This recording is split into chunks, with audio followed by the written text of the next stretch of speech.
वाल्मिक कराडवरचा। सरपंच हत्या प्रकरणाला 80 दिवस पूर्ण झाल्यानंतर एसआयटीनं न्यायालयात आरोपपत्र दाखल केलं।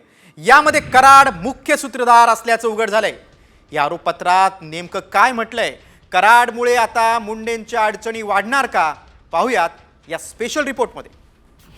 वाल्मिकच हत्येचा मास्टरमाइंड।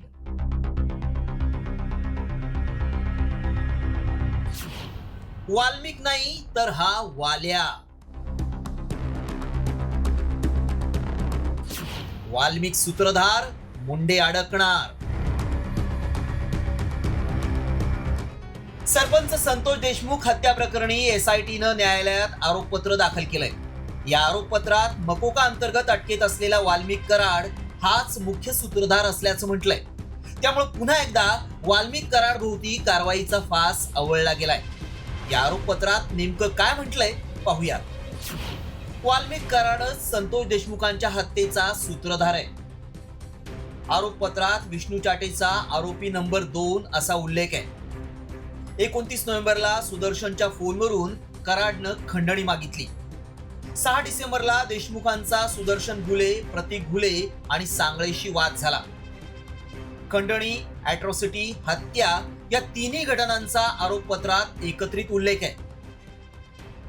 राज्याला हादरवून सोडणाऱ्या सरपंच हत्या प्रकरणात तब्बल 80 दिवसांनंतर एसआयटीनं आरोपपत्र दाखल केलंय। त्यात हत्येतील आरोपींची नावं समोर आली आहेत। यात आरोपी क्रमांक 1 म्हणून वाल्मिक कराडचा उल्लेख आहे, तर विष्णू चाटे हा आरोपी क्रमांक 2 आहे। आरोपी क्रमांक 3 सुदर्शन घुले, आरोपी क्रमांक 4 प्रतीक घुले, आरोपी क्रमांक 5 सुधीर सांगळे, आरोपी क्रमांक 6 महेश केदार, आरोपी क्रमांक 7 जयराम चाटे आणि 8वा आरोपी कृष्णा आंधळे हा अद्यापही फरार आहे। आरोपपत्रात थेट वाल्मिक कराड मुख्य सूत्रधार असल्याचा ठपका ठेवण्यात आल्यानं देशमुख कुटुंबियांनी समाधान व्यक्त केलंय। नाही, आम्ही जे सांगत होतो खंडणी आणि खुनातले सगळे आरोपी एकच आहेत, ते जे तपासात सिद्ध झालेलं आहे तीच फक्त माहिती समोर आलेली आहे आणि तीच खरी आहे।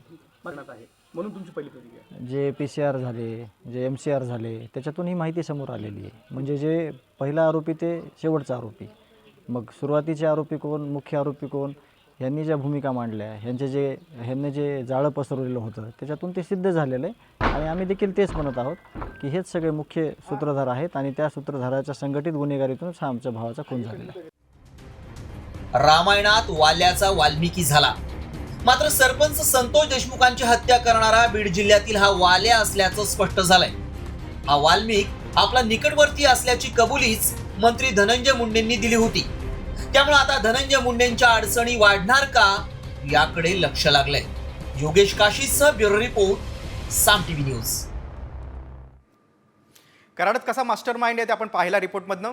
पुढच्या बातमीकडे। सरपंच देशमुख हत्येच्या आरोपपत्राची कॉपी सामच्या हाती लागली। या आरोपपत्रातून धक्कादायक माहिती समोर आलेली आहे। सीआयडीच्या पथकानं बीडच्या कोर्टामध्ये 1500 पानांचं आरोपपत्र दाखल केलं आणि आरोपपत्रामध्ये या आरोपपत्राची कॉपी आता सामच्या हाती लागलेली आहे। वाल्मिक कराड सरपंच हत्येचा कट कसा रचला आपण ते पाहूया। 8 ऑक्टोबर 2024 आवादा कंपनीचे जमीन अधिग्रहण अधिकारी कराडला भेटले। कंपनी चालू ठेवण्यासाठी 2 कोटींची खंडणी कराडनं मागितली। खंडणी न दिल्यास बीडमधील आवादाची सर्व कामं बंद करण्याची धमकी। कराड अधिकाऱ्याला धमकावताना विष्णू चाटे उपस्थित होता।